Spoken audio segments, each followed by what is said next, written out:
Hej mine dejlige medmennesker. Vi har monotoniforhold, og nu vil Astrid lige starte med at præsentere det. Vi vil gerne finde grafens forløb, hvor der er maksimum og minimum og eventuelle vendepunkter.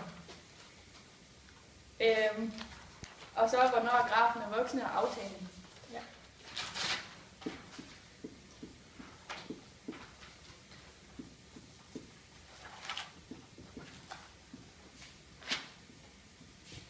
Og så når man differentierer den, så kommer den til at hedde et mærke af x er lige med 3x i anden minus 3.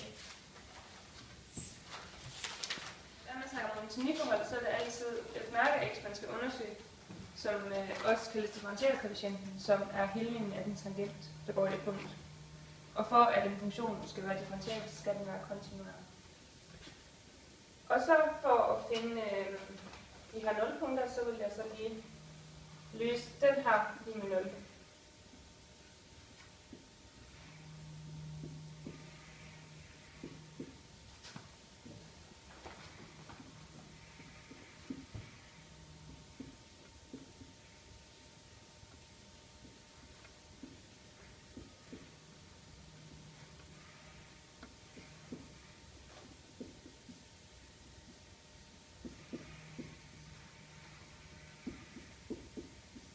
Og det er så de 2 punkter, vi får ekstra lige til.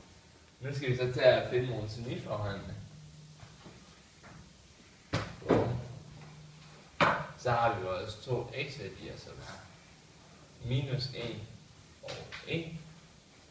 Og så har vi et mærke af x her.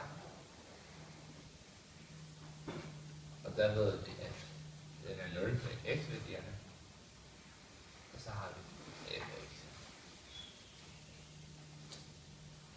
Og for at finde monotoniforholdene, så skal vi indsætte et tal under x-værdierne og mellem x-værdierne over 1, som er altså x.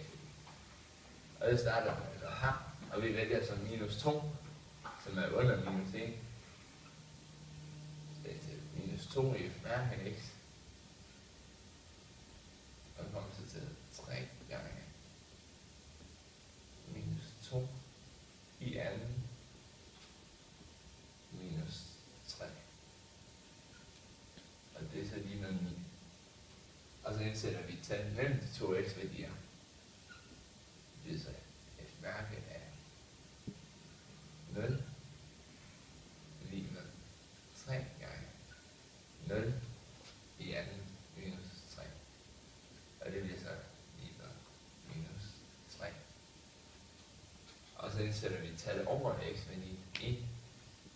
Så ser vi et mærke af 2 lige med 3 gange 2 i anden minus 3 lige ved 9. Og så ved vi, at eftersom det første tal er positivt, det andet tal er negativt, og det tredje tal er positivt, at f af x'en er stigende her, og aftagende her, og stigende igen. Så skal jeg finde ud af, hvornår den er voksen.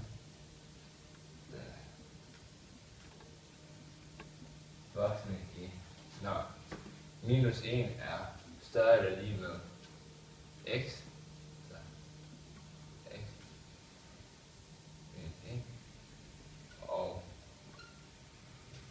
x er større eller lige med 1. Og så er den aftagende.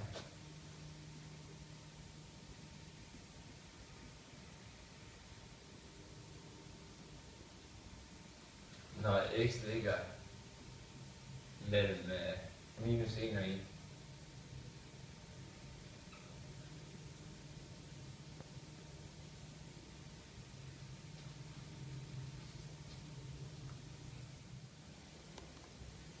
Og det kan man så sige ved at sige minus uendelig, altså at f x er voksen i minus uendelig, minus 1. Og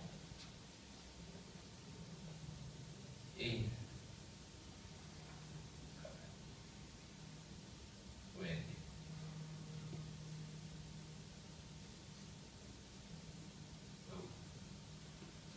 Og aftagende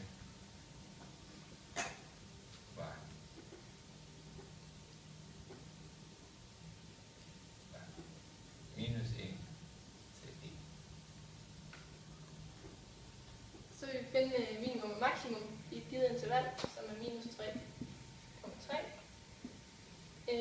Og det gør vi ved at indsætte alle kendte x-værdier på den oprindelige form, eller funktionsplads.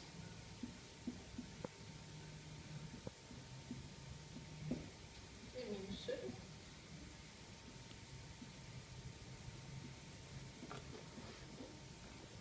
Det var 3.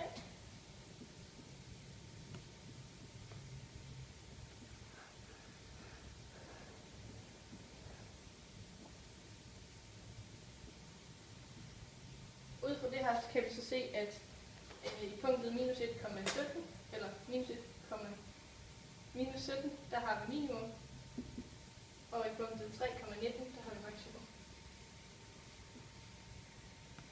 Her ser vi sådan en skitse af grafen, og fordi at vi kan se her på, at grafen er voksende fra punktet minus 3,3 til minus 1, så kan minimum ikke være andre steder end